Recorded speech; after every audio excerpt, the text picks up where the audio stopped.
Welcome to today's podcast. My name is Pearlie Brewer, and I will be your host. Today's podcast guest is Lee Russell, who lives here in the Fredericton area. Today we're going to talk to Lee about the loss of her husband Bill in a workplace accident in 2021, and about the Threads of Life family forum. Welcome, Lee, and thank you very much for agreeing to talk to us today. I know it must not be easy. No, it's challenging some days for sure. Lee, let's start by going back to 2021. What can you remember about the day that your husband Bill was injured on the job and about those few days right after? So it was shortly after lunch on February 1st, 2021 when I got the call. So I was actually sitting in a boardroom in my office building writing a test for an introductory statistics course that I was taking in my free time. My phone rang. I saw that it was Bill's work number. So I answered, of course, assuming that it was him because he typically called me every day around lunch. But it was his supervisor. It was a really short conversation. There was an accident and I should get to the hospital. So, of course, I thanked him for calling, said I'd pack up and head out. I was almost done my test, so I took a few minutes to do a little bit more. But, of course, my brain was kind of wondering, what kind of accident? So I didn't rush. I wasn't panicked at all. There was no indication that it was serious. So for all I knew, maybe it was a broken leg, and, broken legs can be serious, but not a life or death situation usually. So I went back into my office and told my colleagues that I was heading to the hospital. Somebody asked if I wanted to drive, but I said no, I was fine. I would keep them posted on what happened. So I grabbed my coat, packed up my computer because I assumed that I would be sitting in a waiting room for a few hours, and then I headed out. I worked in a really old building that was built in like the 1880s, I think. And of course, there was old, uneven granite steps. Again, it's February, so maintenance looked after the icy steps really well by putting lots of salt on, and I slipped. And I fell down the stairs, and I broke my wrist. Not to offend anybody, but I honestly say that I think that God threw me down the stairs for a reason, and I'll explain why. It was the middle of COVID, so we couldn't, I wouldn't have been able to stay in the hospital with him otherwise. So that's why I kind of joke and say I think I was thrown down the stairs by an unknown entity. But anyway, so someone helped me back into the building, and one of my friends drove me to the hospital. So, of course, because it was COVID, we couldn't go directly to the ER. We had to go in a specific line, answer the COVID questions, make sure we were masked up, all of that. So while we were standing in line to get to the ER, my phone rang. So I answered it, and there was a social worker on the other end telling me that I needed to get to the hospital. And I remember laughing, saying, oh, funny story, I'm in the line to get to the ER because I fell and broke my wrist. So she started to explain, get out of that line, go out this door, go in this door, go down the hall, turn the corner. By this time, the pain of my wrist was really starting to kick in. And I'm directionally challenged on a good day. So I passed the phone to my friend who followed the directions and got me to the ER. The social worker met us, took me into the nurses' station and got me all triaged and booked in and all of that. And while we were doing that, the social worker started to explain that there was an accident. I don't really remember a lot of what she said because, of course, I was there with a broken wrist and in a lot of pain at this time. But somewhere along the way, someone called my kids. We have 3 girls, all young adults now. Someone looked after my car. Different things were done. I really don't remember what happened that day, other than I ended up getting surgery for what the surgeon said was the worst broken wrist he had seen up until that time. But again, I go back to the fact that I think things happen for a reason sometimes. At that point in the COVID lockdown era, people in the hospital were assigned a caregiver, so only one person could go in. Mm-hmm. So I was Bill's person. My eldest daughter, Lana, became my person, so she was able to come in and get me, and then we could go down and see Bill. But the staff was amazing, and they let my other daughters in as well, so we could all be together for the few days that he was in Fredericton. So the accident happened, I think February 1st was a Monday. I was set to be discharged on Wednesday, but I remember the nurses coming in and they said they all banded together and they told the doctor that I had to stay in the hospital until Bill was transferred because he had to be transferred to St. John. They were just waiting for him to be stable enough to go. So by Thursday, February the 5th, he was stable enough to be transferred to St. John. So when he left the hospital, I left the hospital at the same time. And I'm not even sure at that time that I knew exactly what happened. I knew that he was severely injured, that it was touch and go. He coded a couple of times, like on his way to the hospital in the ambulance. When he got to the hospital, he coded again. But I don't know if I knew at that point exactly what had happened. So the first few days afterwards were really confusing, I would say, because I had recovered from surgery, and yeah, it was I would say a fuzzy few days from my perspective. So what happened when he was sent to St. John? So he was injured in a crush. He had a crush injury. So he was touch and go when he arrived at the hospital in Fredericton. And over the first couple of days, typically what happens in a crush injury, I learned at the inquest, is that there's kind of like a rush of proteins or something. I'm not quite sure what they had said, but over the first few hours, like 24 to 48 hours, crush injuries, they don't look at the kidneys right away, but in those first couple of days, this rush of proteins can cause the kidneys to fail. So he was going into kidney failure, and he needed to be sent to St. John for dialysis. So how long was? Send him. Yeah. You say they couldn't send him now? They couldn't send him right away because he would not have survived the ambulance ride from Fredericton to St. John. So they had to wait until he had stabilized some. Okay. So tell us what happened in St. John.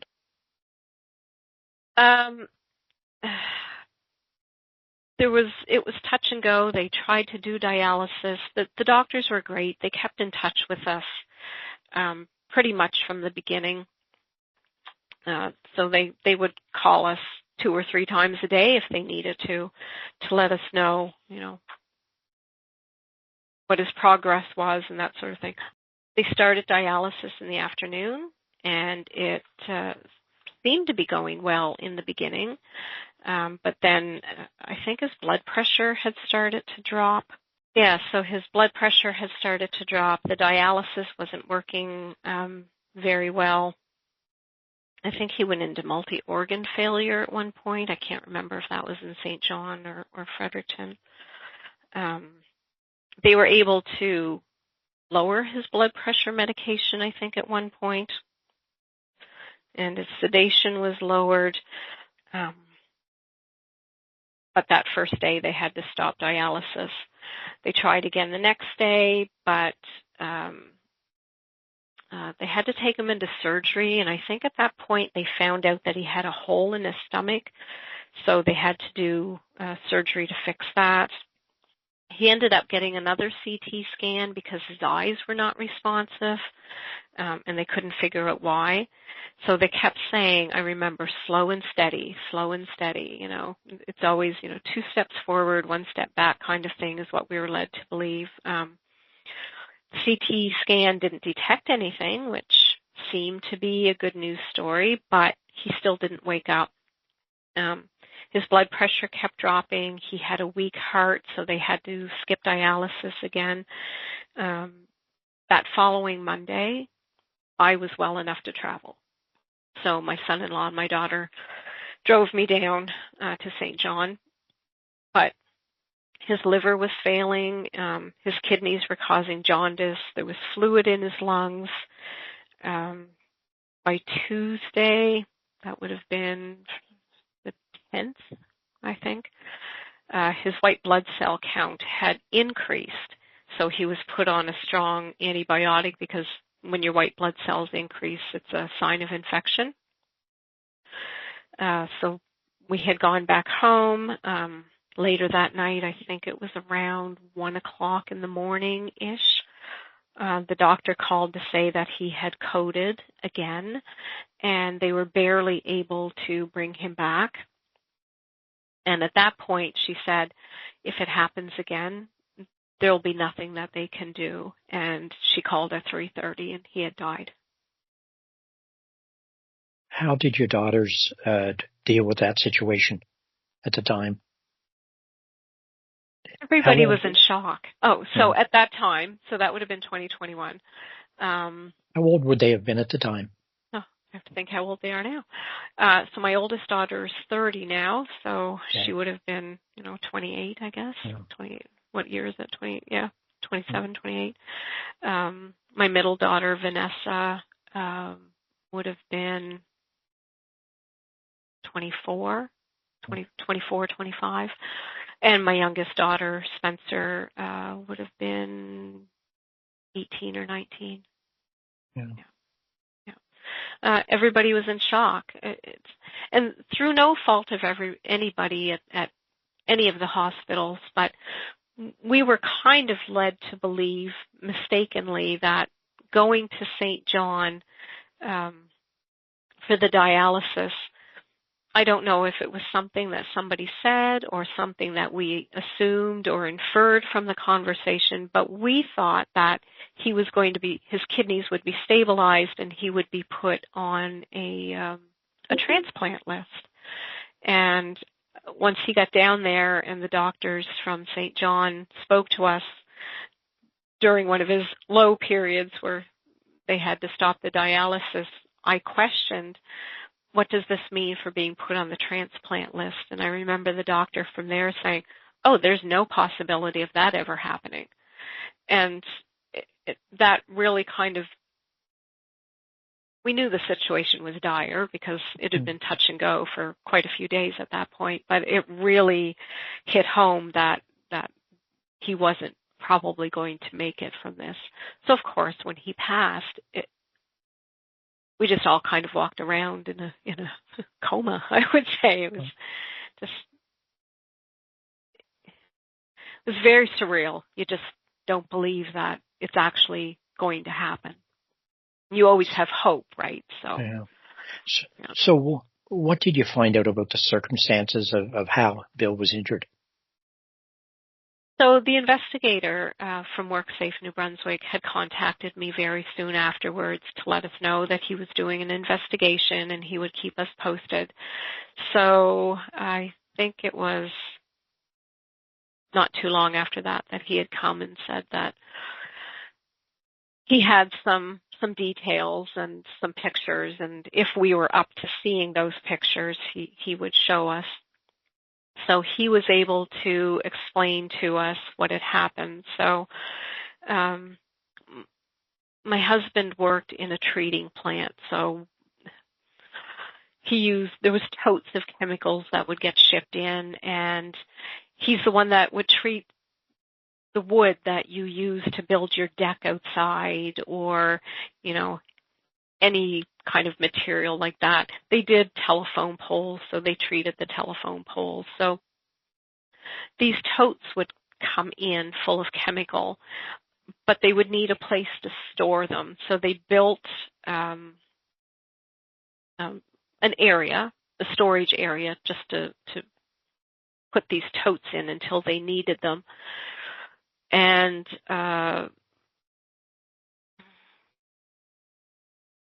the engineers came up with the idea that they could create I think they call it a roller case.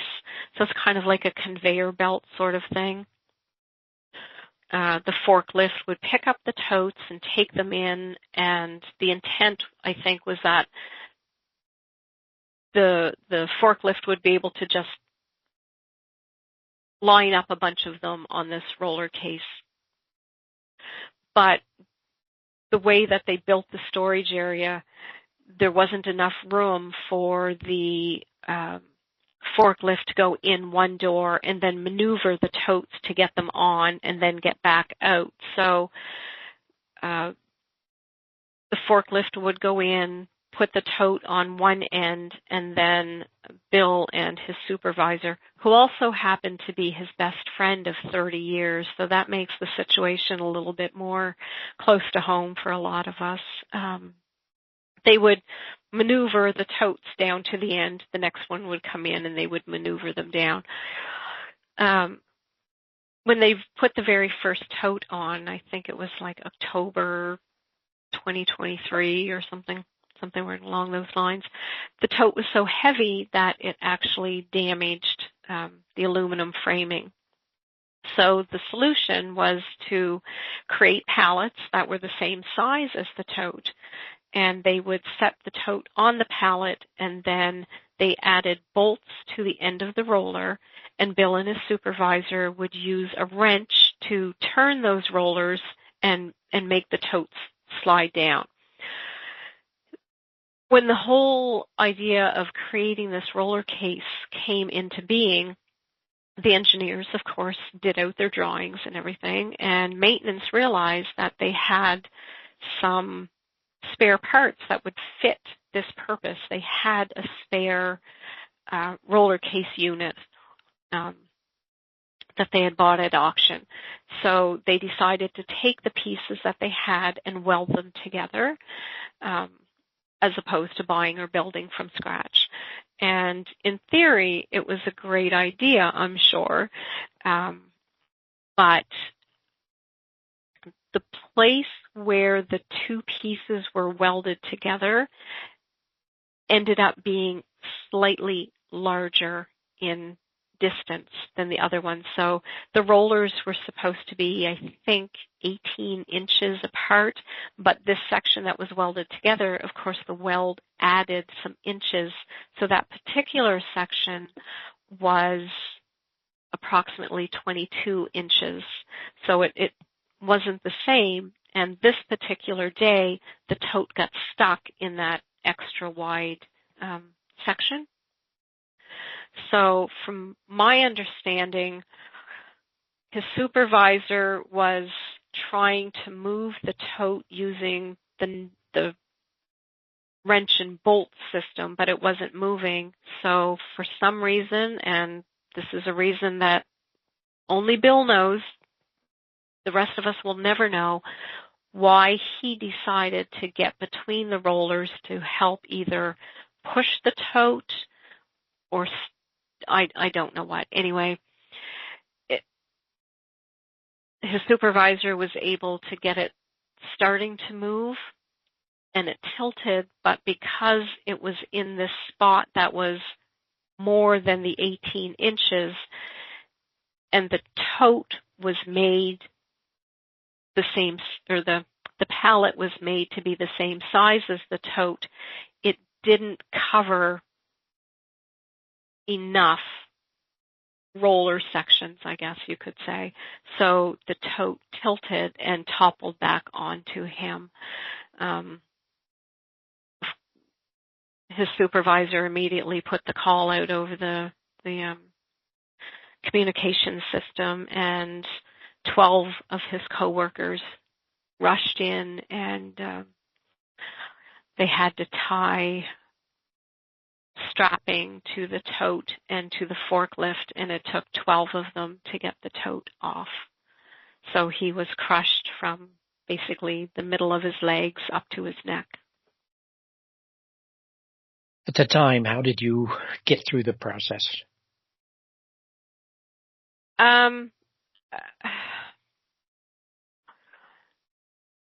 I am the type of person that I need to be busy and I need to focus on getting done whatever needed to be done. So it was, for me, it was about focusing on the logistics of everything. I had spreadsheets created. I was tracking things. Who did I talk to? What did they say? What money was coming in? What money was going out? That was the way that I personally dealt with things. We were surrounded by family and friends. We were very fortunate that way. The company reached out to us. They helped us work through whatever paperwork needed to be done. And as hard as it was, I understood that they also lost someone. He'd been there for 30-some years, so they lost a friend. So they were very supportive as well. Now, were they ever charged, or were there ever any charges laid in connection with the accident or not? Yeah, there was. So they were charged by WorkSafe New Brunswick under the Occupational Health and Safety Act, Section 9(1)A. So basically that was, they failed to take every reasonable precaution to ensure the health and safety of employers working on, with, or around a conveyor belt. So they were given a court date. On their lawyer's advice, though, they pled not guilty, which really kind of surprised me because they were guilty. They were charged, so they were guilty. But the lawyer was known to the WorkSafe investigator, and he said this is a tactic that she's used before. She pleads not guilty, and then a few weeks later they change it to guilty, and that's exactly what happened. So we still had to go to court, but now it wasn't a court trial. It was just the regular process to find out what the result would actually be. So prosecution asked for a fine of $100,000. The defense asked for $70,000, and in the end, the company was charged $85,000. One of the owners was there and stated to the judge that they take full responsibility. They would commit to doing everything they could to protect their employees moving forward. And having said that, they were able to resolve the issue of that roller case conveyor piece the next day. So it took like 15, 20 minutes to put a fix in place. So the judge did note that they were one of the first, if not the first, to actually try to resolve the problem without being mandated to do so by the court. They immediately went and fixed the issue that had caused the incident. So, but there were a few things that were kind of really bothersome to my family and friends as well. The price of a life is really low. Yep. $85,000 is what they got. The other piece that kind of bothered us was the fine just goes to the general coffers of government. It doesn't go to family. It doesn't even go to WorkSafe, and WorkSafe could use that to promote educational pieces or family supports like Threads for Life that I think we'll talk about after. But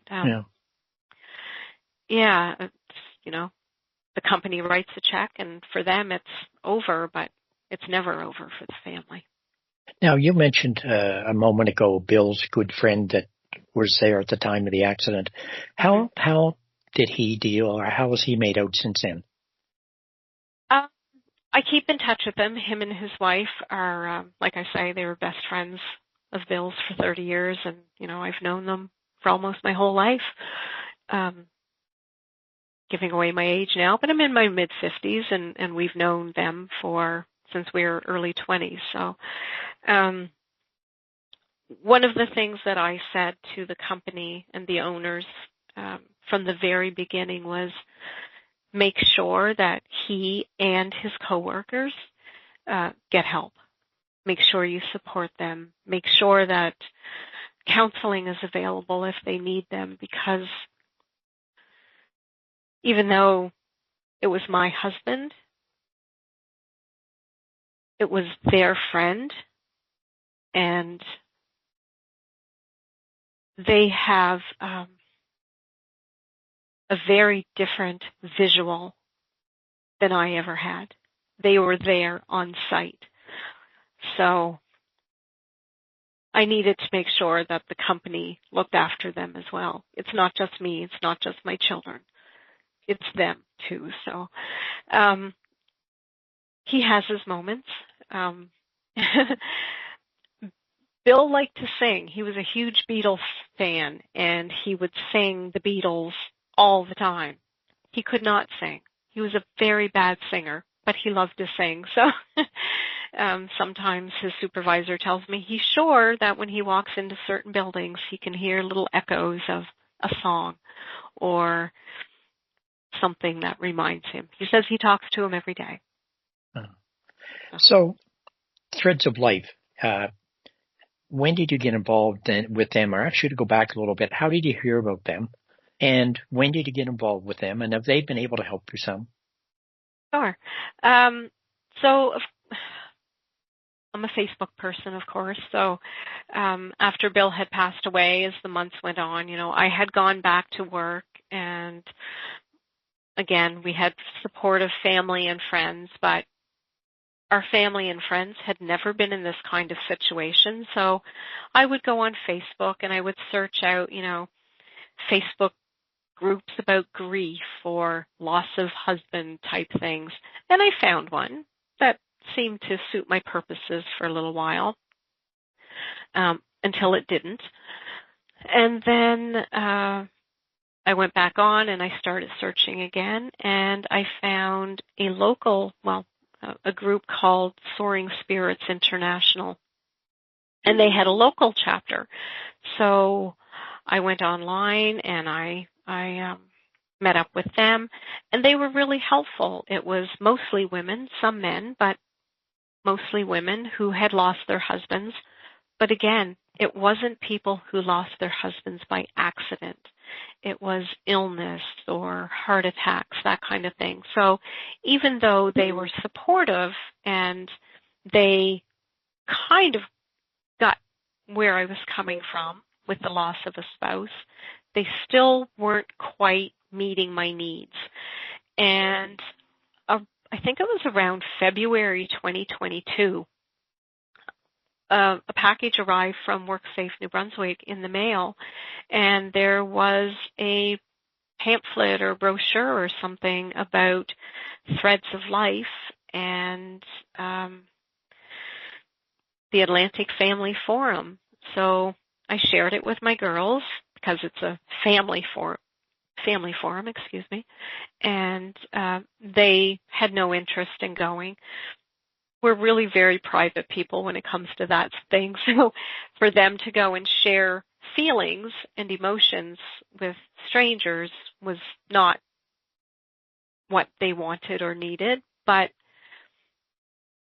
I wasn't getting what I wanted or needed. So I signed up to go to that first forum. So for me, my first one was in May of 2022. Being with strangers and opening up and sharing your deepest, darkest thoughts and emotions is not easy. But these are people who have experienced a workplace death or injury or illness. And suddenly I realized I was surrounded by people who got me. They were people who had to deal with lawyers and courts and coroners and inquests and all of that stuff that you don't necessarily have to deal with if your spouse dies of cancer, for example. So these became my people. They were people who had experienced similar horrific events or were still experiencing them, depending on where they were in their journey. Now, I believe you've been to 3 of these. forums? I have. So what's been your big takeaway from the 3 forums you've been to? The first one was scary. I'm not going to lie. I didn't know what to expect with the first one. So they had given a package, of course, after I registered, and they send in some photos, bring a photo with you. I didn't really know why, but bring a photo with you to the forum. So I arrived on Friday afternoon, that first one in 2022, and I registered, and then Friday evening, same process for every forum. Friday evening, we're served usually a magnificent dinner, and then there's a remembrance ceremony. So there's some speeches, welcome speeches, descriptions of what Threads of Life is, that sort of thing. But then the pictures come up on the screen, and names are called. And they're not called in any particular order, so it's not alphabetical order. So I couldn't say that I was going to be closer to the end because my last name starts with R. I had no idea. And I can remember watching the first 4 or 5 people walk up to this big, long table, and there's candles, and you go up and you place the picture of your loved one on the table, and then you light a candle in memory. And I can remember watching the first 4 or 5 people walk up, and then it hit me that, oh my God, I'm going to have to do this. I'm going to have to take Bill's picture and put it on this table and then walk back to my seat. And it was just very impactful. When you see this big long table, like multiple tables put together, and all of these candles and all of these pictures, it's really impactful to know that every one of those people on that table had a family and friends and a community and a workplace. So many people are affected by one bad decision, really. It was really kind of horrifying, but it stuck with me. And then the second day, you go to whatever sessions that you've registered for. Sunday, there's a last session in the morning. Then you gather for lunch, and then it's over, and you go back. So that first one was really mentally and emotionally exhausting. It's about a 5 to 6 hour drive from Fredericton down to the hotel where they hold it in the Oak Island area on Western Shore, Nova Scotia. I was exhausted. I went back to work the Monday after that first time, and I couldn't.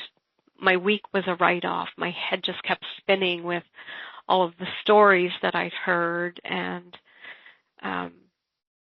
the people that I had met.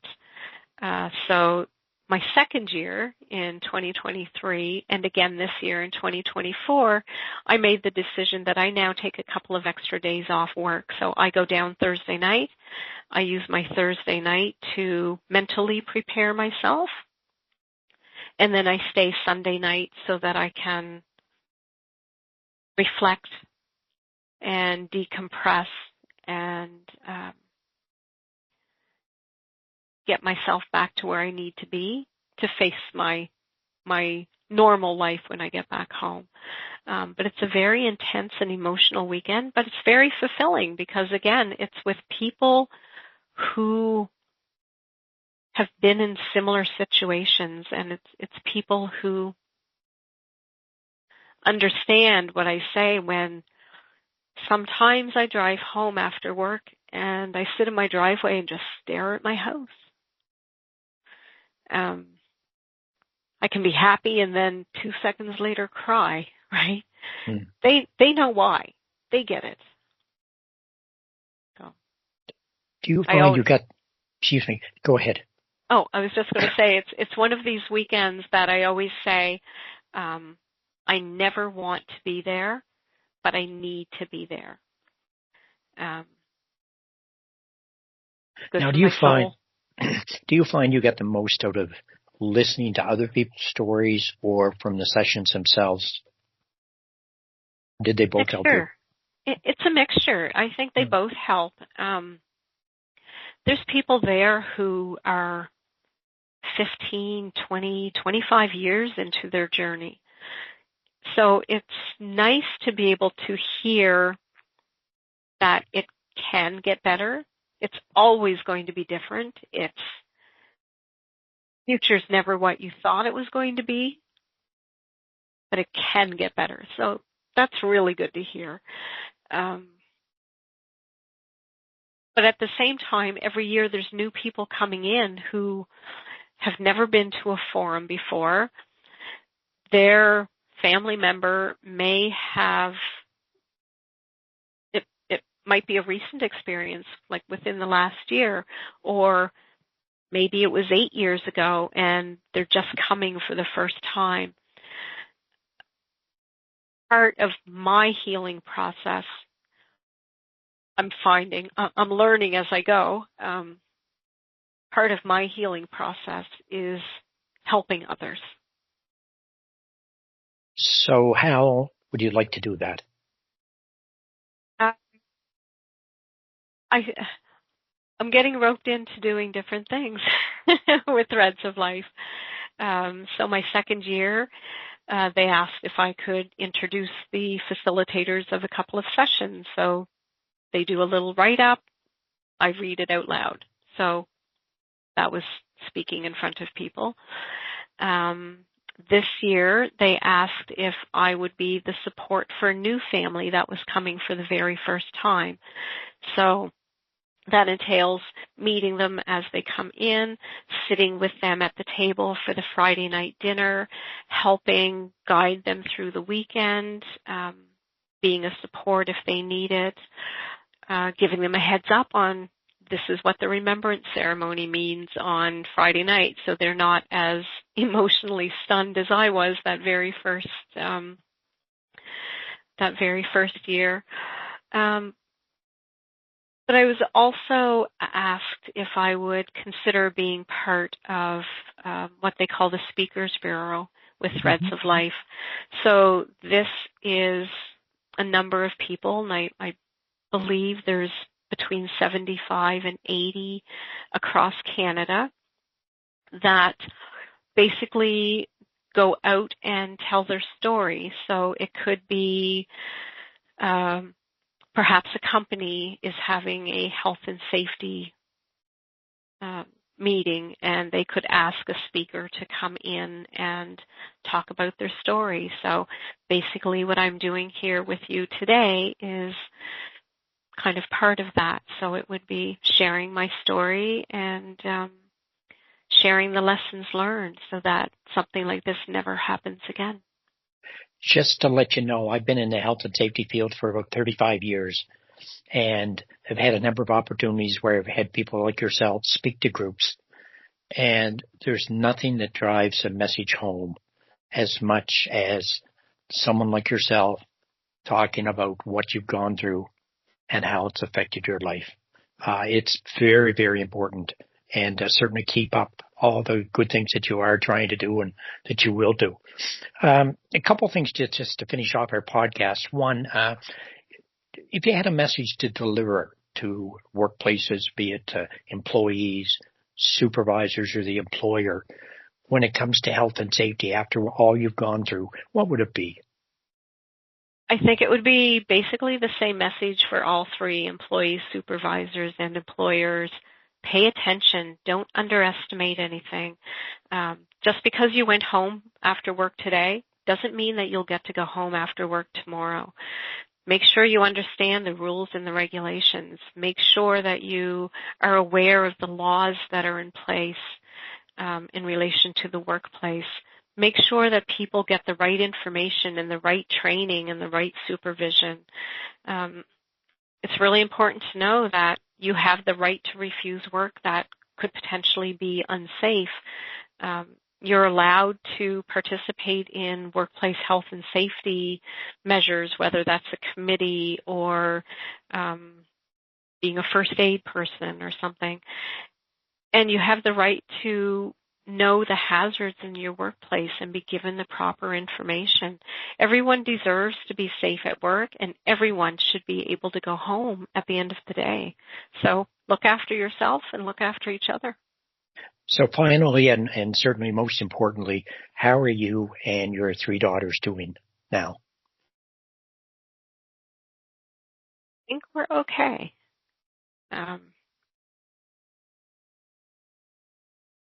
We're surrounded, again, I've said it a couple of times already, we're surrounded by family and friends who they continue to look after us, and they ask, and they're not uncomfortable when we talk about Bill. His name is in our conversations all the time, and that's really important. I've made an annual tradition of taking a week by myself. I found a cottage that very first summer of 2021 that has seemed to become my home away from home. So one week of summer, I go and I just recharge and ponder my life now. My oldest daughter and her partner got engaged at Christmas. She's getting tons of new responsibilities at work. She's really proving herself and loving that. My middle daughter, Vanessa, and her partner have now had 2 children. My oldest grandson, Ellis, was only 3 when Bill passed away, and he never got to meet Chanel, who's 2 now. Alice is 6. Vanessa just graduated from NBCC with an educational assistance course. Our youngest daughter, Spencer, just graduated from NBCC as a social service community worker. So we're doing okay. It's different, challenging. We never expected it to be like this, but well, look, Lee, thank you very much for sharing your story with us today. As I said before, and I'm going to repeat it, I know as hard as it is, when you do share your story, it does make a difference, and it does help people understand that life can change in a blink of an eye, as they say, and it may sound corny, but it's true. It's true. And people like yourself are able to get the message across when, I mean, I've been involved in education in a general sense for 32 years, and yes, I'm sure people do listen to me, but they listen so much more intently when people like you share their story. Thank you very much again. Thank you for the opportunity. Thank you for our listeners on our podcast today. Stay safe out there. We'll see you this time next week. Bye.